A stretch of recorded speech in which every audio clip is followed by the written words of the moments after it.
I'm delighted and at the same time frustrated to say that there's only one real prerequisite at the moment, only one real thing missing from the panel of requirements for moving this technology forward as fast as our rate of discovery allows, and that is money. The fact is, at this point, we're probably only going 1/3 or so as fast in terms of progressing these various aspects of regenerative medicine for aging as we could do if we had unlimited funds.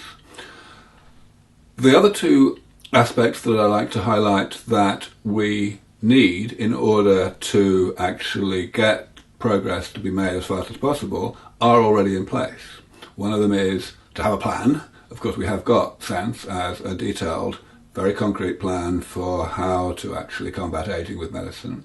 And the other is to have the personnel, to make sure that a sufficient number of the very most specialist, world-leading scientists in the various disciplines who have done the background work, the precursor work from which we will develop these technologies, that those people are actually enthusiastic about applying themselves to this particular strand, this particular application of their work. That also has very much been achieved. We have enormous support from the world leaders in all of the relevant areas. So it's all about just giving them the financial resources to get on with the job.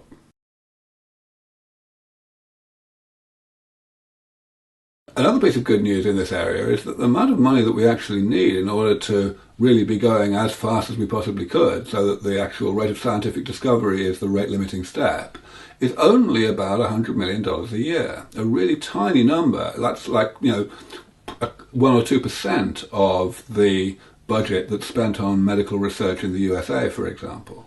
It's a really small amount of money. The reason why it's so small is because for the next several years, pretty much all the work that needs to be done will be in the laboratory, in cell culture and in mice. And of course, work like that is far, far cheaper than work on human beings, actual clinical trials. We feel that once a sufficient amount of progress has been made in mice to actually give really impressive results, that it will be very, very, very much easier to get the much more substantial amounts of money that will be required to translate that technology through to humans and do the clinical trials and so on. So we're worried at the moment only about the first stage, getting those mouse results.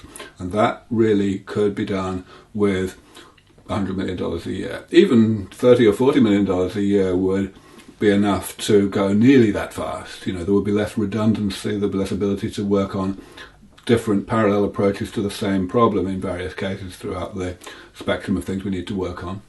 But there would still be the ability to work on all the most promising approaches. So really, we're getting pretty close to the right amount. At the moment, SENS Foundation has a budget of between $4 and $5 million a year, so we've only got to take that up by one order of magnitude and we'll be there. I believe that the main way in which we will continue to grow the amount of funding that exists for this research is by continued advocacy, by not simply talking to high net worth individuals and such like who can provide these funds directly, but also talking to the general public. Ultimately, every individual, however much money they may have and however individualistic they may be, they still take into account other people's opinions in making their decisions.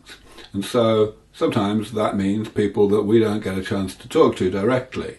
And that means that it's useful for us to actually get out there in the media and to give a lot of public lectures and so on, and make sure to educate the general public, throughout the world, especially in the USA, but elsewhere as well, on the purpose of this work, the feasibility of this work, to educate people, to eliminate the misconceptions that are so rife.